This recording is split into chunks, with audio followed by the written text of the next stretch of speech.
শুধু খাওয়া খাওয়া খাওয়া। এই সাধুরা শুধু খাওয়া দাওয়া নিয়েই মাতামাতি করছে, বা খাওয়া দাওয়া নিয়েই তারা শুধু গোড়ামি করছে। এটা খাওয়া যাবে না, ওটা খাওয়া যাবে না, এই খেতে হবে, ওই খেতে হবে, শুধু এরকম খাওয়া যাবে না। কেন ভাই?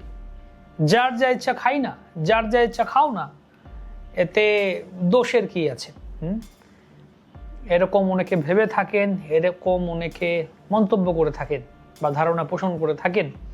তো একটু স্বাদের জন্য যদি একটি নিরীহ প্রাণীর জীবন চলে যায়, তাহলে সেটা কি সত্যিই স্বাভাবিক?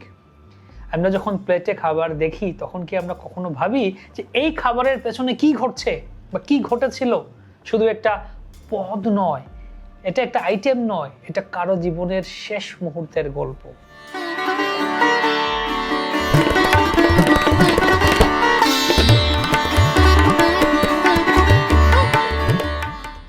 হয়তো আপনার জন্য একটা আইটেম, আপনার জন্য একটা সুস্বাদু পদ প্লেটে রাখা হয়েছে, টেবিলে সার্ভ করা হয়েছে, কিন্তু কারো জীবনের শেষ মুহূর্তের গল্প এটি।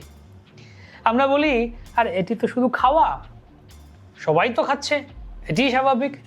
কিন্তু সত্যি কি এটি স্বাভাবিক? নাকি আমরা এতটাই অভ্যস্ত হয়ে গেছি যে প্রশ্ন করাই বন্ধ করে দিয়েছি? আজ আমরা এই বিষয়টি শাস্ত্রের আলোকে একটু গভীরভাবে বুঝার চেষ্টা করি। শাস্ত্র এই বিষয়ে খুবই স্পষ্ট কথা বলে। তো এখন আমরা একটি শ্লোক দেখতে পাই। শাস্ত্রে বলা হচ্ছে, অতি তপ্তায় সৈর্দণ্ডৈ পিট্যতে ইয়ম কিঙ্করৈ প্রাণী হিংসা পরো গাঢ়ম কল্পকোটি শতম মুনে তপ্ত তৈল কটাহেষু বদ্ধ্বা হস্তৌ পদদ্বয়ম ক্ষিপ্যতে ইয়মদূতেন মহামুনে। স্কন্দ পুরাণের শ্লোক এটি। এখানে স্পষ্টভাবে বলা হচ্ছে যে যে ব্যক্তি নিজের জিহ্বার তৃপ্তির জন্য নিরীহ প্রাণীকে হত্যা করে বা সেই মাংস ভক্ষণ করে, তাকে মৃত্যুর পর সেই পাপের ফল ভোগ করতেই হবে। এই কথাটি খুব গভীর। এখানে মূল বিষয়টি হচ্ছে জিহ্বার তৃপ্তি। আমরা অনেক সময় ভাবি, আমি তো নিজে কাউকে মারিনি, আমি শুধু খাচ্ছি। কিন্তু শাস্ত্র বলছে যে ভক্ষণ করছে সেও সেই কর্মের অংশীদার, কারণ সেই চাহিদা না থাকলে হত্যা হতো না। অর্থাৎ ভোক্তা, বিক্রেতা, হত্যাকারী সবারই একই পাপ ফল ভোগ হয়। এখন একটু বাস্তবভাবে ভাবুন, একটি প্রাণী যার নিজের জীবন আছে, অনুভূতি আছে, পরিবার আছে, সে হঠাৎ একদিন মানুষের হাতে ধরা পড়ে গেল। সে ভয় পাচ্ছে, সে পালাতে চাইছে, সে বাঁচতে চাইছে, কিন্তু তার কোনো সুযোগ নেই। শুধু আমাদের জিহ্বার স্বাদের জন্য তার জীবন শেষ হয়ে যাচ্ছে। এই দৃশ্যটি যদি আমরা নিজের চোখে দেখি, তাহলে কি আমরা শান্তভাবে সেই খাবার গ্রহণ করতে পারবো? শাস্ত্র আমাদের শুধু নিষেধ করছে না, আমাদের ভাবতে শেখাচ্ছে। প্রতিটি জীবই ঈশ্বরের সন্তান। প্রতিটি জীবের প্রতি দয়া, এটি হচ্ছে প্রত্যেকটি ধর্মের মূল কথা। কিন্তু যখন আমরা নিজের স্বার্থে অন্যের জীবন কেড়ে নেই, তখন সেই দয়ার এই জায়গাটিতে নিষ্ঠুরতা এসে যায়। আর এই নিষ্ঠুরতার ফল একদিন আমাদের ভোগ করতেই হবে।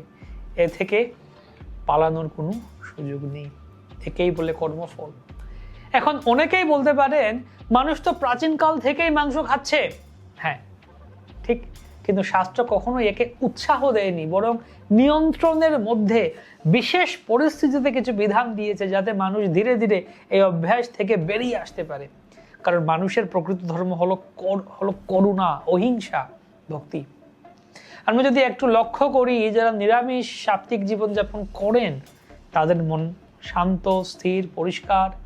যারা মুনি, ঋষি, যোগীদের কথা দেখি আমরা।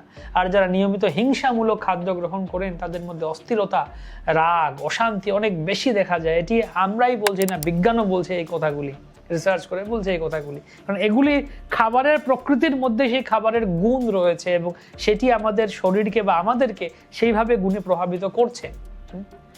খাদ্য শুধু শরীরকে নয়, মনকেও প্রভাবিত করছে। এই শ্লোকটি আমাদেরকে একটি বড় শিক্ষা দেয়। আমাদের জীবনের ছোট ছোট সিদ্ধান্তগুলি আমাদের ভবিষ্যৎ গড়ে দেয়। আজ আমরা কি খাচ্ছি, কেমন জীবনযাপন করছি, এটাই ঠিক করবে আমাদের ভবিষ্যৎ কেমন হবে, কেমন ফল পাবো আমরা। যদি আমরা একটি করুণাময়, করুণাপূর্ণ জীবন বেছে নিই, তাহলে আমাদের জীবনেও শান্তি, আনন্দ আসবে। আর যদি আমরা অন্যের কষ্টের উপর নিজের সুখ গড়ে তুলি, তাহলে সেই কষ্ট একদিন আমাদের কাছেই ফিরে আসবে। তাহলে এখন প্রশ্ন, আমরা কি বেছে নেব? সামান্য জিহ্বার স্বাদ, নাকি একটি নির্মল করুণাময় জীবন? শাস্ত্র আমাদের পথ দেখাচ্ছে এখানে, সিদ্ধান্ত কিন্তু আমাদেরকেই নিতে হবে। আজ থেকেই যদি আমরা একটু সচেতন হই, একটু পরিবর্তন আনি, তাহলে আমাদের জীবন সত্যি সুন্দর হয়ে উঠতে পারে। অন্যের জীবন নিয়ে নিজের আনন্দ তৈরি করা কখনোই প্রকৃত আনন্দ নয়। প্রকৃত আনন্দ আসে দয়া, করুণা, ভক্তির মাধ্যমে। তাই আসুন আমরা এমন একটি জীবন বেছে নেই যেখানে কারো কষ্ট নেই, যেখানে আছে শান্তি, প্রেম এবং সত্যিকারের সুখ। হরি বল।